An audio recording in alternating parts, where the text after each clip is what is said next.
We're dealing with COCKPUNCH. COCKPUNCH. All right. I bet you most people aren't looking at my face if they're watching the video right now. Mm-hmm. They're kind of looking in this general region. So yeah. They're looking at your rooster. That's right.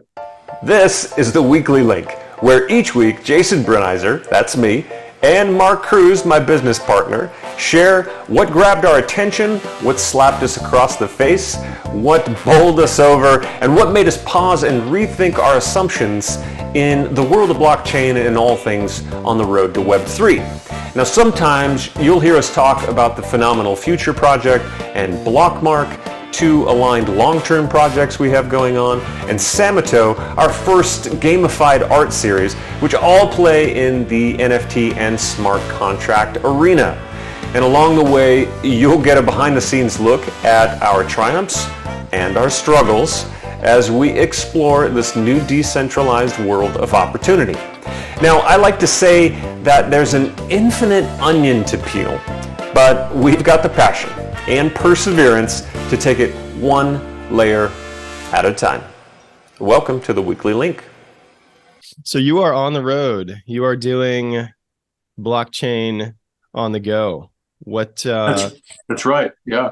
And in fact, you have a date with a mint that you need to move some funds around. So why don't you tell us, Jason, how does one go about preparing their wallet for a COCKPUNCH? Okay, so I'm resistant to this kind of thing, right? I mean, I've been in crypto for a little while, and yet when it comes to moving funds around, I still have trepidation every time, just wanting to make sure that, am I really sending it to the right address and that whole kind of thing. So I have to throw that out there because it's real, right? I mean, this is all new for all of us, and as you know, I'm still kind of a newbie when it comes to this kind of thing. There's people moving around, millions of dollars willy-nilly. I mean, we're talking about 0.3 ETH for this NFT mint, and yet I'm still like kind of have some resistance to it. So for me, I have a Coinbase account where I have some funds. And so I'm going to use the Coinbase wallet in this case. We talked about this a little bit earlier, but it's a little bit easier to transfer because it's kind of in the same ecosystem. But I also have a MetaMask wallet for other purposes and stuff. And so, but yeah, every time I do this, and it's not that often, moving things around, I always think I'm going to do something wrong. And so I imagine that this is going to be a kind of a wall for a lot of people to jump into crypto, and it, like the people who have already adopted it are the early adopters, so the kind of people that are gung-ho and bullish on the whole thing. And so now the next wave of people, it becomes a lot of education and hand-holding to make people feel comfortable with this new thing. But I felt the same way when they first started asking for credit card purchases on the internet. Mm-hmm. I don't know about you, but yeah, like very similar experience. I never was like, put my credit card on the internet where data moves around so easily that, I mean, databases get breached all the time and stuff, right? So this isn't, the dangers of having your data out there isn't new either. And yet, I'm still old school in so many ways. Look, I remember the days when you had the credit card and you were like driving cross country and you were at some gas station in the middle of nowhere and there was still had the triplicate carbon copy. Yeah, they do that. We're dealing with COCKPUNCH. COCKPUNCH. All right. There were two different lists. What was the deal? Yeah, there's an allow list, which would be like a guest list. Then there's a wait list. And so the allow list has a 1 hour block to buy between 10 a.m. and 11 a.m. Pacific time. And then the wait list has another list of people that can purchase between 11 a.m. and 12 p.m. Pacific time. And then it opens to the general public, and the general public can start minting at noon Pacific time. And all of that is determined by the wallet ID. And so individuals will have had to register their wallet public key. This is a long string of characters and numbers that is related to, but can't be decoded into your private key, which allows you to sign transactions and actually conduct commerce. The public key is like, it's like your public facing persona. It's not your password or your public facing name, your username almost.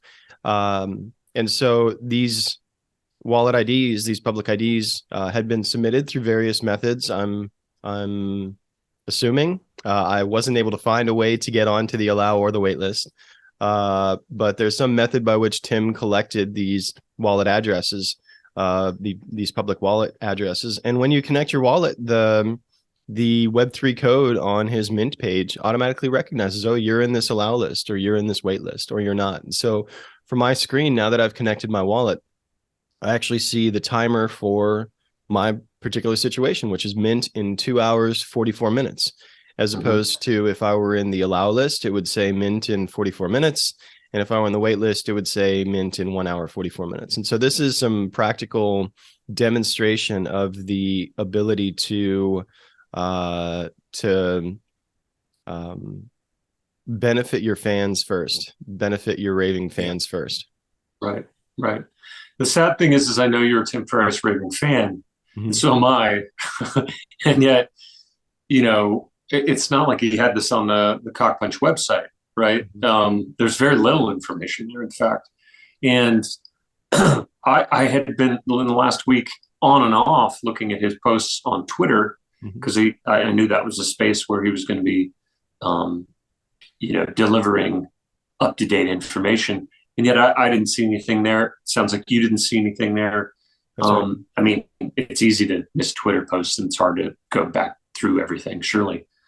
But it makes me wonder how much of a raving fan you had to be. Like, what were the other sources? Maybe he has a Discord channel that I don't know about, or something like that. Yep. Yeah.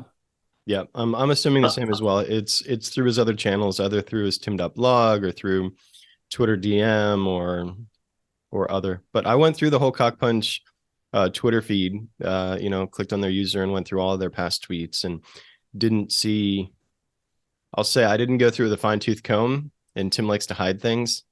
So maybe I'm not raving enough, but I didn't see any obvious click here to join the allow list or wait list. So this is the fun thing about, launching NFTs. I think there's this inherent ability to build buzz on something new. Maybe it was in the last month, he started talking about this project. Up to that point, for an entire year or more that he was working on it, he kind of kept it under wraps publicly. And so, now he has a huge platform with his podcast and with being a guest on other people's giant podcasts. Like, that gives him an opportunity to basically just make an announcement once or twice, which he did on the Proof podcast and Bankless. It's probably, and well as his own, I'm sure. That's enough, right? How many listeners does he have that subscribe to his podcast? It's hundreds of thousands, if not millions, or that are on his email list. Certainly, he has millions on his email list. Like, of podcasters, he's one of the biggest out there, right? Maybe not quite as big as Joe Rogan, but he's close. He's top tier, and he's been doing it a long time, over 10 years. In fact, his first podcast, I was thinking about this. The first podcast he released was a podcast with Kevin Rose. Tim's first podcast number 1 was Kevin Rose. If I recall. Well, then that's appropriate to do this project that he obviously has fallen in love with and is passionate about with Kevin. That's great. Yeah, for sure. And I blame Kevin for my subsequent obsession with automatic watches. Oh, yeah.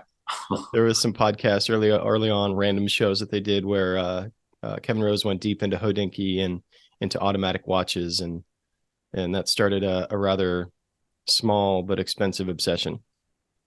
Automatic watches, look, we're talking watch on wristband, yeah. Yeah, watch on wrist that's purely mechanical, no electronics, no battery, it works purely as watchmakers have made them for the last 200 years, whatever it is. So you're a horologist. Oh, is that the term? I believe the term, someone who's interested in timepieces is a horologist. Yeah, HORO. Yeah. Nice. Yeah. Why I know that, I don't know. That was me. I was a horologist, but I was a knockoff horologist because I only had budget for the incredibly good replica watches that they sold at Bintan Market in Vietnam.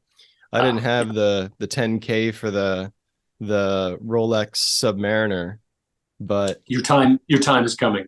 But I had $300 for a really good knockoff of a Rolex Submariner. So this is actually really cool because the mentality that you have when it comes to collecting something that is intricate, that a crafts person has, put their stamp on, that isn't necessarily, it's not necessary in your life. Obviously, your smartphone is going to keep time just fine. Yeah. But you appreciate quality work and the time that someone puts into something that makes it unique. So that physical product, desire for that kind of thing, and to have that connection to the person who's creating it, that naturally translates into NFTs, right? It's the same mentality. Yeah. Yeah. Which is one of the reasons I appreciate the COCKPUNCH launch so much is even though Tim's given no indication as to the utility of the NFT, I can appreciate the lore, the time, the craftsmanship that's gone into creating the digital world of COCKPUNCH. And I love the fucking name. I mean, come on. Yeah. Well, how can you not? It is sticky. Yep. Oh, well, maybe we shouldn't go there. That's I think that's cock fellatio, not cock punching. Yeah. Little different. This talking about lore, it puts me right into the space that I've been thinking about. So I went to this coffee shop here in Franklin, Tennessee, where I happen to be right now for a couple of weeks. Like you said, I'm traveling, and yet I brought some lights with me. You can see it's right. I was able to, like, with these LED lights and everything, I'm able to set stuff up easily while traveling, which is cool, and still have okay quality video. I'm using my phone, not my awesome camera, but still, that's great. I went to this coffee shop the other day. I took my notebooks and I was going through, you got your light too. The SAMUTO story world. I was going back through a whole bunch of my notes and then writing some new ideas that were coming up, which is really cool. I actually came up with, in addition to our original SAMUTO art pieces, kind of the abstract art that I had been working on, I came up with another 10 subcategories of NFTs to be able to continue releasing stuff in the SAMUTO story world. So I'm super excited about, like, wait a minute. Of course, I'm writing these stories, initially starting with 5 short stories to follow 5 different characters in the SAMUTO story world, some of these warriors.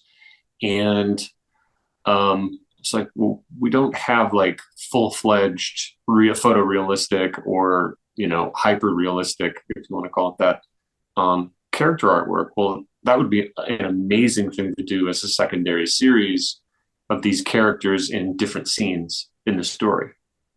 And maybe some of the villains or antagonists or other tangential characters as well, as another way to collaborate with an artist that would do something that I personally wouldn't do that style of art, but it would be great to work with some people who do that. So it was just one little thing, there are also different schools of fighting styles for the SAMUTO warriors. And I thought it would be interesting to do a little series on the actual locations of where those schools are throughout the solar system, and see what their little sanctuaries are like. So the totem, actual drawings of the totems that show like the entry point to the sanctuaries and things like that, as well as maybe seeing what's going on inside. Different weapons that they use, like all of this wonderful stuff just was starting to bubble up. I'm so excited. We're just right at the surface by creating a deeper story world, like what Tim is doing with COCKPUNCH. It's not just here's some pretty art. Like when you build story around this art, it allows you to go so much deeper over time to take an audience on a journey with you. So like that's. You sound giddy, man. You sound really excited. I see like beams coming off you. Yeah, good. I think it's been a while since I've been writing. Like we were so focused on some tech stuff, and then before that, of course, the brick and mortar business that I had was taking all my time. Yeah, I finally think I have some emotional space and freedom, and that passion's being rekindled. So yeah, super excited about what we're up to. Fantastic. Can't wait to see it. At least if I can get a rough draft of one of the stories to you, that would be fantastic. Sweet. Well, you've been digging into that. I've been digging into this thing you introduced me to called GitHub Copilot. Oh, cool. Okay, tell me about it. Yeah. I mean, I only read just like a very simple article and thought that it would be applicable to what we're up to, especially what, your focus is. Yeah, for sure. So I've done some digging on what it is and how to use it. My plan for today is to actually subscribe and integrate it to my VS Code. But the couple of videos I watched on the practical application of it look really impressive. There's, at a certain time or a certain point in your career as a software developer, you start to realize that you are more of an orchestrator of things that have been done before. And you're orchestrating them into a very specific, tailored concert piece or, orchestral performance, so to speak. But you're creating this experience, you're creating this interface, you're creating this product out of all of these little components that have been done before, out of the violins, the violas, the cellos. And maybe there's some innovation, maybe there's some new innovative pieces, but even the innovation pieces within the context of creating a product, the innovation piece is, it's a unique brain. It's the unique character of the players, but all of the UI, all of the ability for another person to interface with it, all of the ability for it to interface with other programs and to interface with other web services is via protocols that have been well documented, established, and programmed. And it's like myself, I've written in a number of coding languages. My first one was Perl. I coded in Perl for the 2000 to 2000, I don't know, 5, 8, some.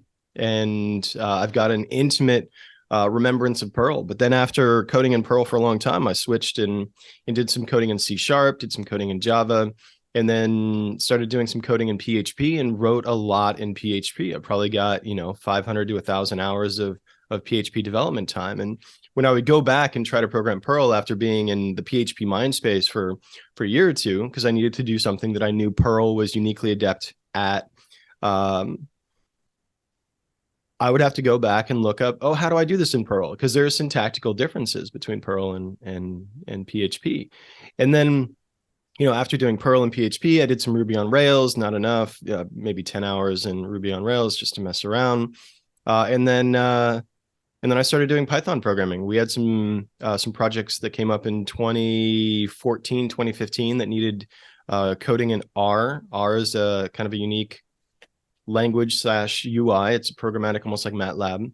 And then out of R came my introduction to Python and pandas and NumPy. And it, that spawned another 100 hours to 500 hours of coding in Python. The stuff that we started doing recently, I took some of the images that you had provided and I looked into the Python implementation of the OpenCV library and using OpenCV with Python to do some image tricks, do some randomized backgrounds and randomized shape creation, randomized color adjustment using the OpenCV library. And even for that, I I have an understanding of the architecture, where the main is, where the functions go, declaring a class, importing a class, doing proper documentation to make sure that it's readable. All of that practice is common among every language. The thing that's different are some of the syntactical pieces. Like Python's a very minimalist. There's no open closed brackets, curly braces. There's no semicolons at the end of the line. It's a very clean looking language where white space matters, where in a lot of other languages, white space doesn't matter. And by white space, I mean the amount of space between your margin and where you start typing. Mm-hmm. That matters as far as your loops and where you do indentation of code. And so when I started digging through GitHub Copilot, the utility of it was immediately apparent, because the implementation of it within VS Code, as an example, is with the extension active as you start typing into a comment line what it is that you want, and you hit next line, it'll present a snippet of code that does what you have described in plain English terms in the comment line. And then you have the ability to click into that and look at, okay, what are the top 10 things that match this? So maybe the one it comes up with isn't right. There's 10 other examples, and it's pulling all this from the millions, billions of lines of code within GitHub that GitHub has been compiling for over a decade. I mean, I've had a GitHub account for over a decade. Mm-hmm. And I realized the just absolute beauty of calling it a Copilot, because as a developer, I'm trying to string together what needs to be done for the customer or for myself or for the project. But the syntax of it, until I've been coding in a language and I've done the same type of code for, a dozen or more hours, that code's not coming off the top of my head. Like, it's not, I don't have an encyclopedia of code in my head to reference. I'm often referencing Substack, or not Substack, not SourceForge. What is it? Stack. Doesn't matter. I'm often referencing the most popular web blog. Here's my problem, give me an answer source that's been around for also over a decade. That's been around forever. What is in my head is how objects are interrelated, what object-oriented programming looks like, what I need to make a class of, what that class's parameters should be, where I need to do an asynchronous loop, where I need to do tries and catches, where I need to do error catching. All of this I have in my head, because fundamentally they're the same in every language.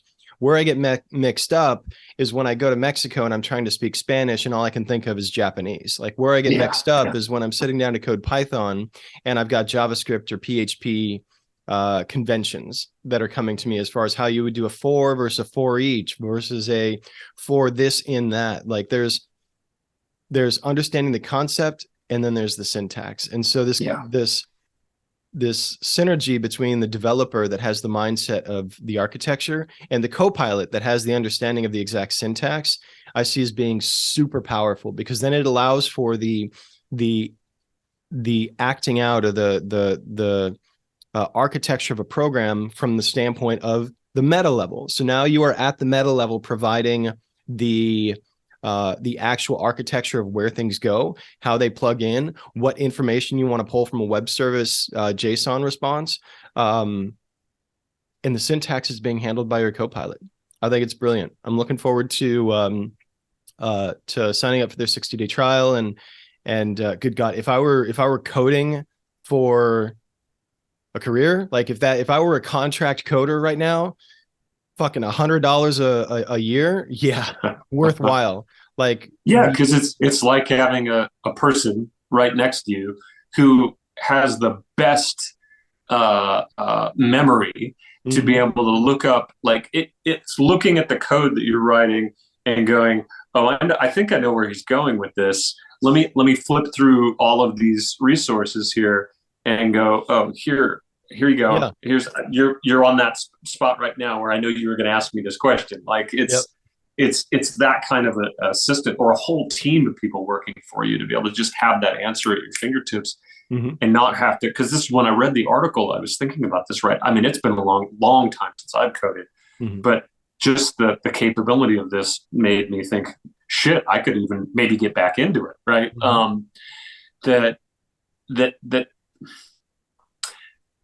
you've got your higher level work that you need to be thinking through when you're coding, and if you bog down and have to go search for the minutia of, wait, where do these brackets go and how many inputs and output variables are within this function, or object, it's like that. It's the wrong thinking. That's like, when I'm writing a novel or a story, it's like the writer and the editor are two different brains. And if you keep engaging the editor, you can't be creative in your writing. You're constantly refining a sentence when you really just need to be working on the overall scope of a chapter or something like that. And this is, to me, very similar.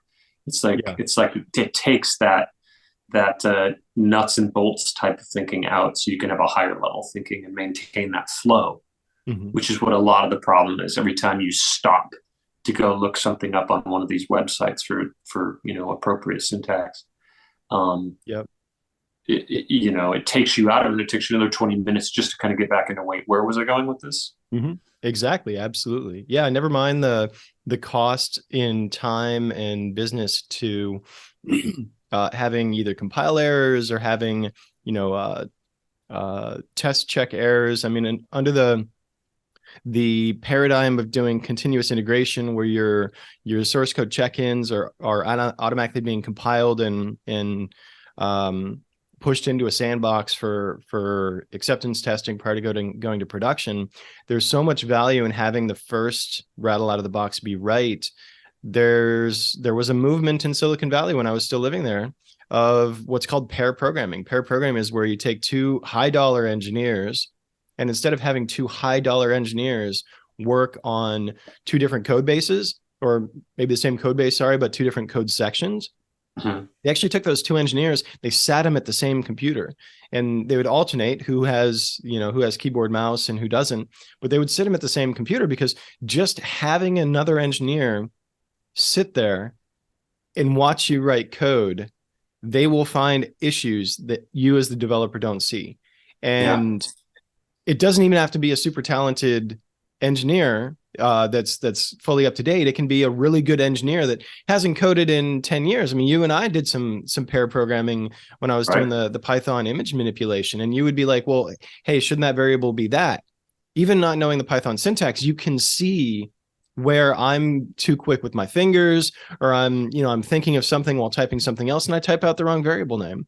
That has been seen to be so effective that companies in Silicon Valley were paying for two engineers to sit at the same screen, keyboard, mouse, and work on the same piece of code at the same time, just because eminently, when it comes to delivering product correctly at the end of the day, because that was kind of the target, is we want new release every day, or we want new release every week. We want continuous integration of features.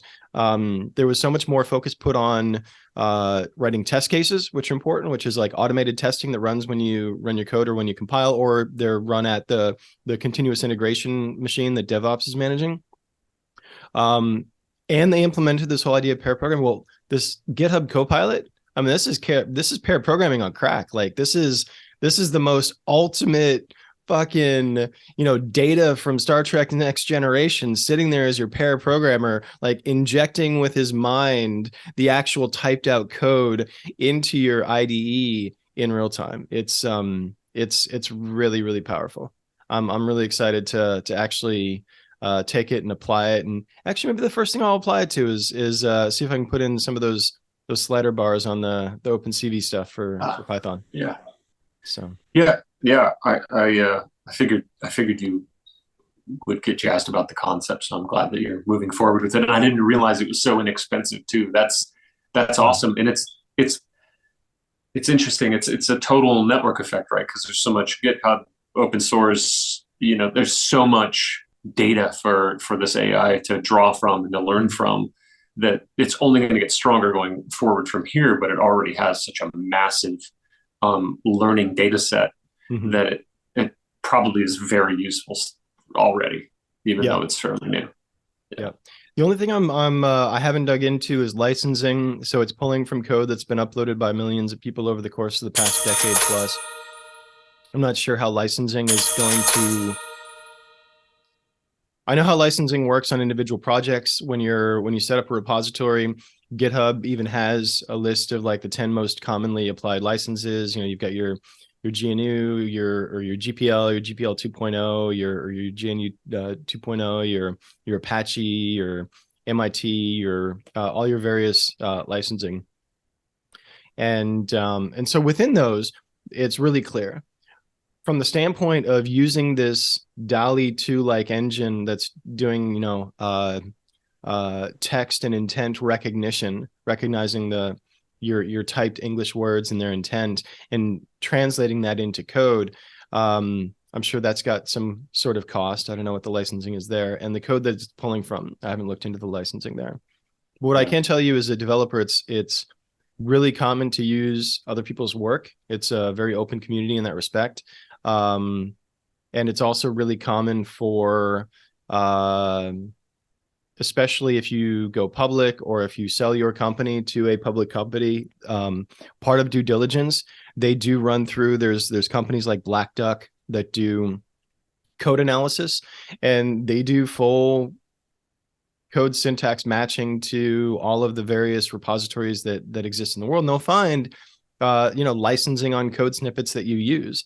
And the purpose there being to make sure that, you know, where commerce is done, licensing is upheld and the spirit of the community is upheld. And so if you use, you know, Apache or GNU licensed code that says that if you use this, you need to publish your own source code, well, that's what you end up. That's what you got to do. That's part of the. That's part. Did you go through something like that with yeah, the for sure. divestiture of Vigilant? Yeah, for sure. Yeah, so we had a long, really brutal, many hours a day due diligence for about 3 months, where we went through every line of source code of every tool, utility, customer facing, internal facing piece of code in our code base. And I was really amazed by how many things that they picked out from the standpoint of, oh, this, you know, this little subfunction snippet among millions of lines of code, because we had a large code base that had been developed since 2005 or prior, so over 10 years. It picked out, oh, this is from this particular Stack Overflow. That's the website I was trying to think of. This came from this particular Stack Overflow posting, or came from this particular GitHub repository, as an example. And so yeah, absolutely went through that and went in detail on licensing and the appropriate use of licensing. I'm happy that I didn't send you down a rabbit hole that was just a time sink for no purpose. So yeah. No, it's a super valuable utility, and I think the coders, the developers of the future, are going to understanding fundamentals. And there's someone I'm helping to mentor on this as well. I was talking to him about this yesterday because he's been digging into Python and learning Python, Pandas, NumPy. He's just started a boot camp at University of Oregon, going through all of this development and going through, you know, solving syntax problems. In fact, there's a really awesome website called codewars.com where you can solve coding problems. They're called katas. And so you can do these katas that are at, you know, varying levels of difficulty. You can select your level of difficulty and you can punch your way through Python, JavaScript, Ruby, whatever languages you speak and they support. You have a number of problems that are solved. And it was fun because I'd been helping them with these Code Wars problems because they would bring up different fundamental issues of understanding of how various constructs within programming work. And in one of the YouTube videos I watched on GitHub Copilot, showed the example of, here's a Code Wars problem.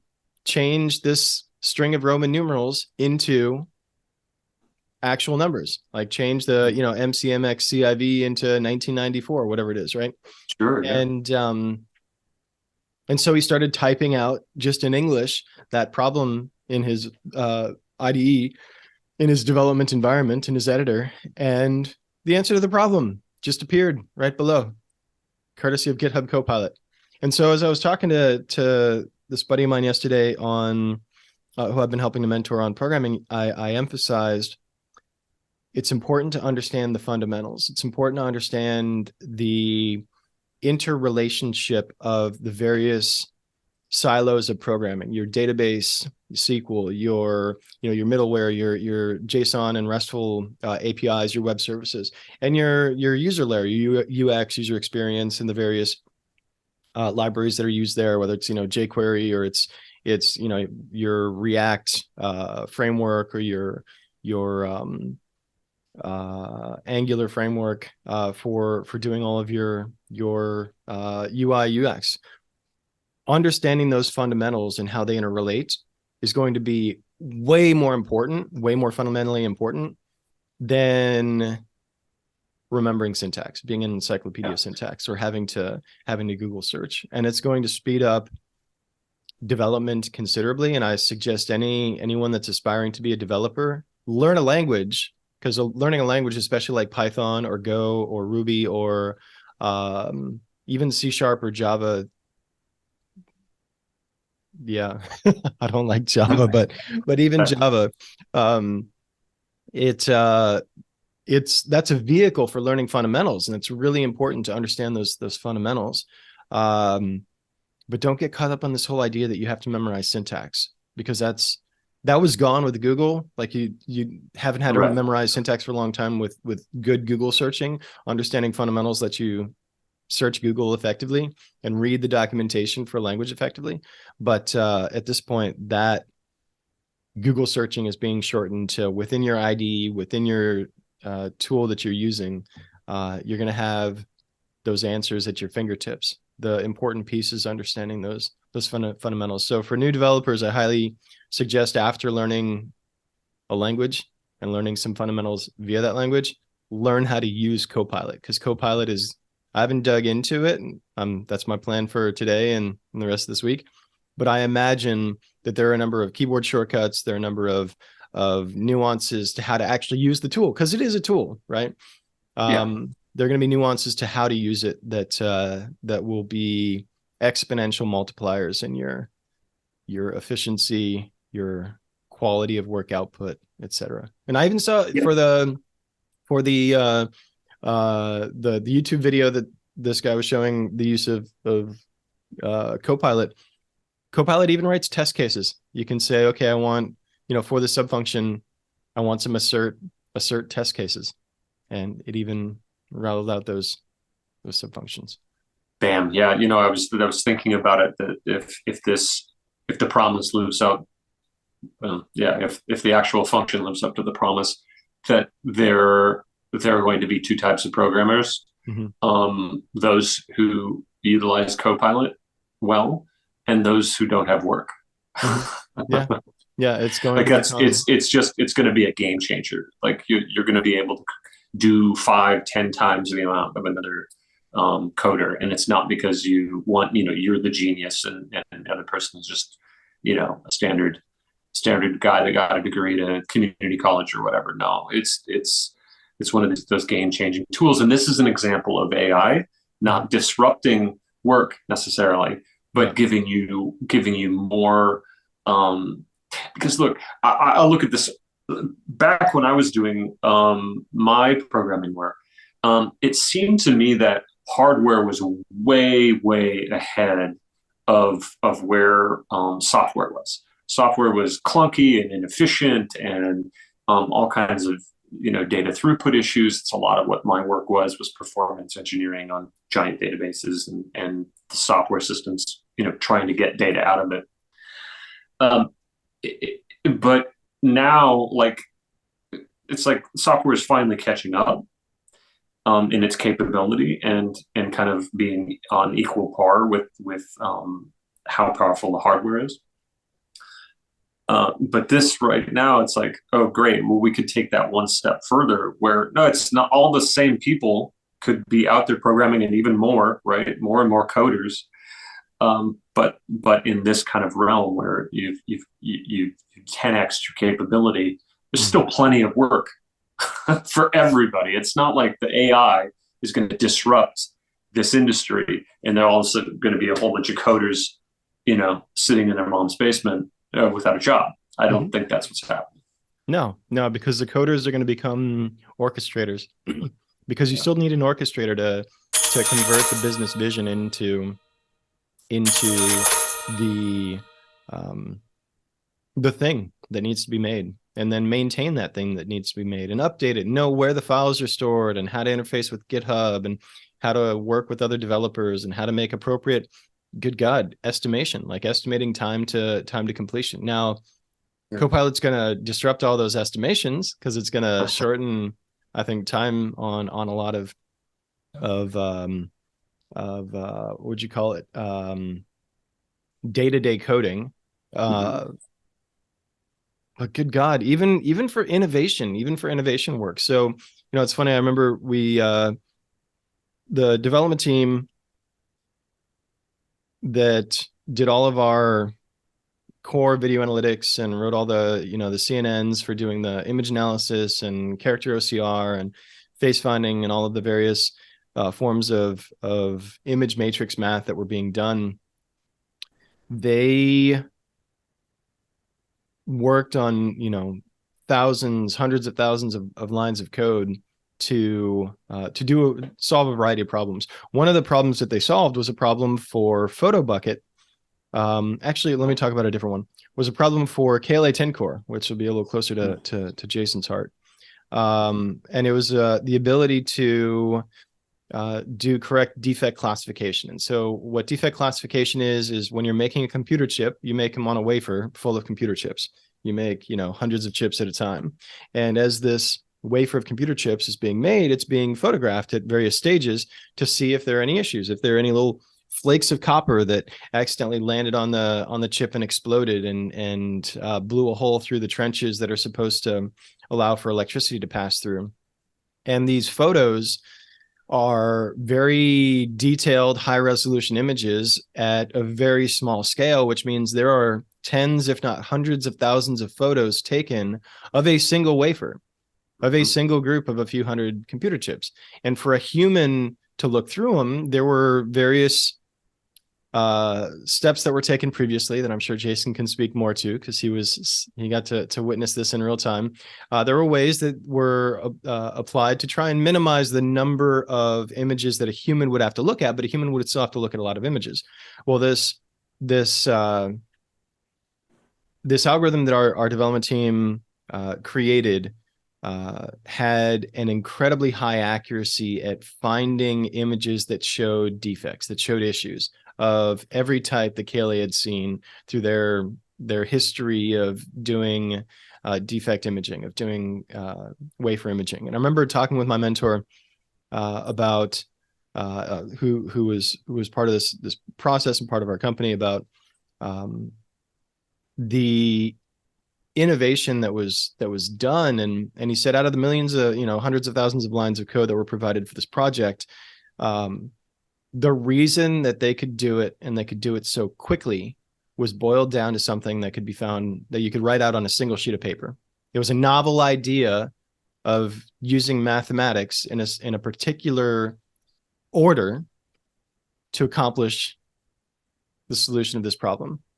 And so, as I think about Copilot and as I think about the application of this to innovation, even the ability to quickly write out, 10 lines of code that you would otherwise have to type that do one little step that is important before the next step that is important before the next step that is important. The time savings, even on doing little 5-10 line bundles of code where you, the orchestrator, know the order that it needs to go in, like that's helping you. That's not replacing you.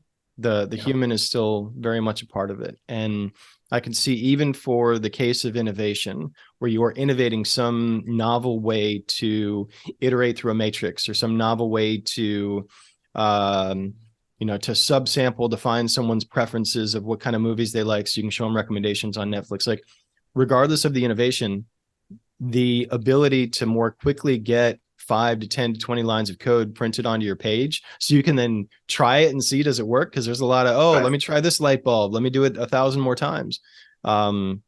I think it's going to be it's going to greatly accelerate the ability to produce code, software, products for the world, for people, and for what they want to do.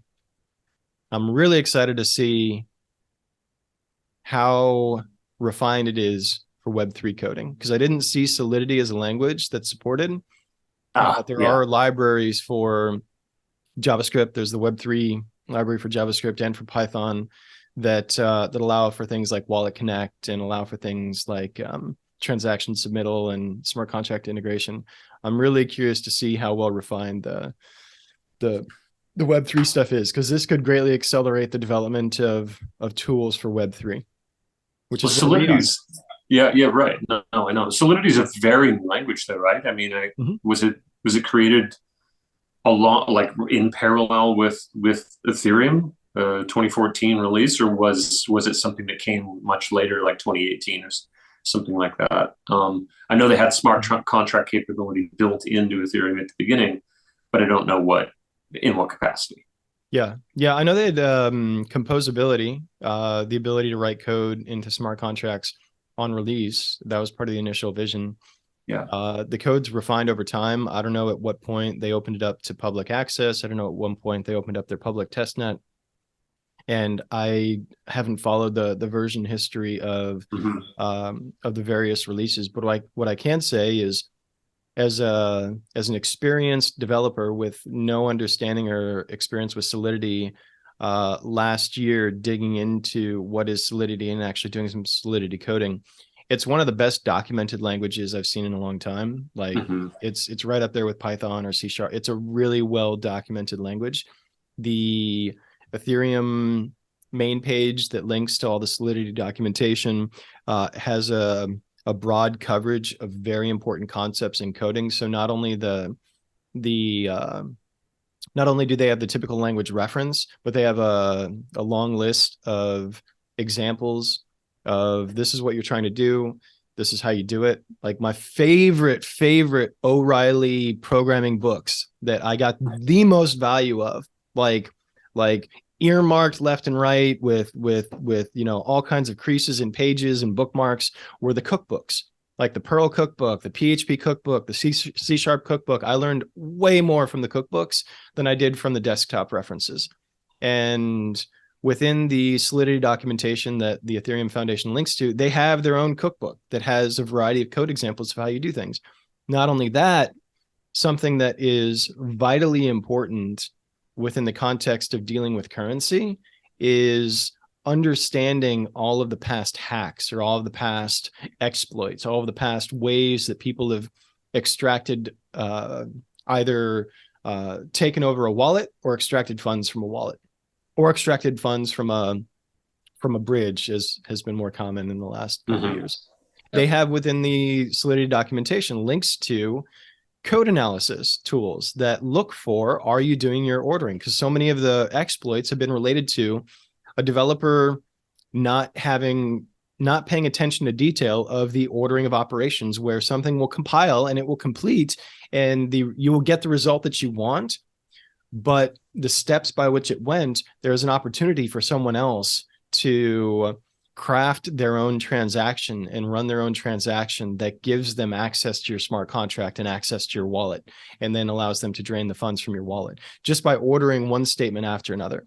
And so within the Solidity documentation, not only do they cover an incredible amount on the practical application to their cookbook section and have their reference, which is your typical desktop reference, but they have links to tools that do code analysis to find potential vulnerabilities, as well as companies that provide code analysis and code auditing, which is something, if you're going to production with code, if you're developing in Web3 and you're developing smart contracts and you're going to be dealing with any amount of money more than, a few $100s, it is very much worth. It's a sticker shock. Maybe it's $20K.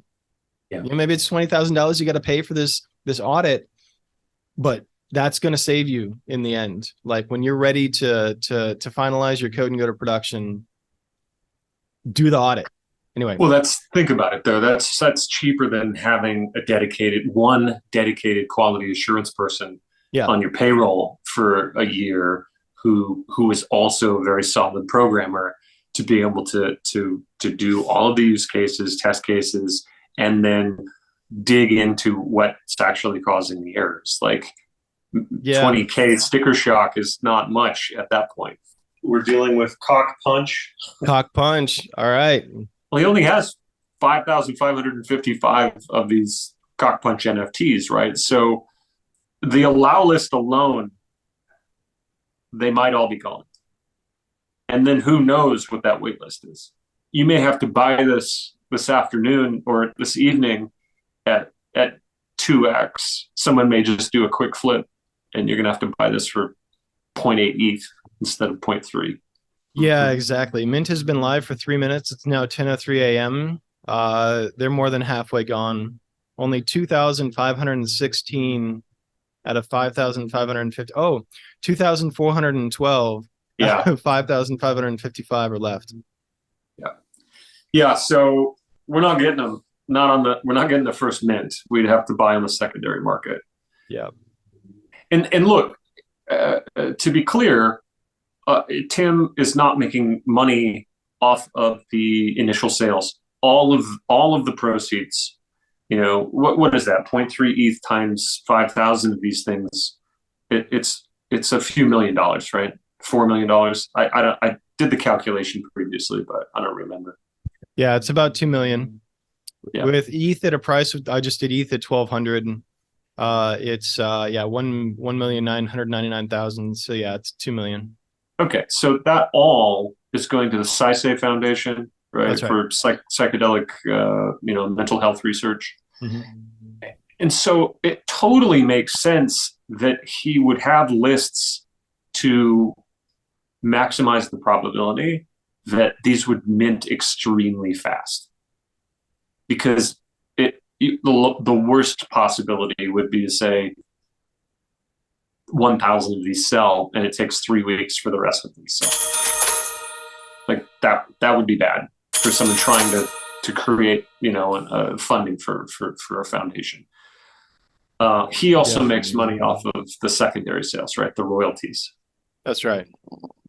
And that will go to basically pay him back for all of the money that he's put into this project ahead of time, which he said in his podcast was with Kevin Rose, was equal to all of the book royalties he's made on all of his books in the last year. Right, that's his main income. I thought it was related to, or it was equivalent to all the royalties he made on all of his books over all time. I don't think so. I think it was in the last year. I initially thought what you were thinking, but I feel like I rewound while I was listening to that because I was really curious. Like, wait, because that's a lot. That would be a lot of money. He would have spent millions of dollars at that point because he's started writing his books back in the mid 2000s. So and they're bestsellers. So yeah. Well, yeah, but he was using that as a point just to say how little money our authors make on books as well. Oh, well, yeah. But it was the last year. And for an author of his stature, it's still significant, So, yeah, fine. I get it. Even on secondary sales, there may be a weird, crazy flip market, and you may be hard-pressed to get a COCKPUNCH at 8 ETH. That's the concern is, going to look later today. Oh, yeah, they're already listing at 1.1 ETH on OpenSea. The floor price is 1.1 ETH. Now the floor price is 1.2 ETH. Well, if you... I doubt they're going to go lower than that. So if you really wanted to buy one, you might want to buy one right now on the secondary market because I doubt you're going to get a mint. Me too, right? I mean, I'm not talking about us both. I did hear that he said the blue balls trait was extremely rare. The blue balls trait is super rare. Yeah. That is funny. And highly coveted, he said. And highly coveted. So... Oh, man. I don't know why that's highly coveted. It sounds, exactly. It sounds like something you would not want. That's right. Well, in this case, he's flipping those cocks on their shafts. Yeah. Yeah. Oh, the memes. Oh, Yeah. the memes. What is that the top floppy part? The like the red skin that The foreskin? the rooster has on its. Oh, yeah, yeah, No, I don't think that's called foreskin. yeah. Yeah. Well, you were pointing the top of your bald head, and I got a visual, and I understand. yeah. Are you sad? Yeah. I mean, I'm happy for Tim. Glad to see the launch is going well. I'm sad to not get a cock punch for 0.3 ETH. Yeah, it's not going to happen. Still, I mean, if you that's I said, if we really truly, you and I wanted to get them right now, the thing would be get on, OpenSea or another marketplace, and pick one up that someone's flipping. And I know he didn't really want to see that, but there's just no way to stop it. Yeah, there is no way to. Not with the mechanics of how NFTs work. That's the beauty of the NFT. It's so simple for someone to purchase it and sell it immediately. It's a lot more liquid, very easy to list for secondary sales. Yeah, for sure. Yeah, and they're flying around on the secondary market as well. I'm watching them just bounce around. So that means I'm going to move some ETH around and see if I can get myself punched in the cock with a much higher price cock punch. I'm so sorry. Yeah. We're dealing with COCKPUNCH. Cock punch. All right.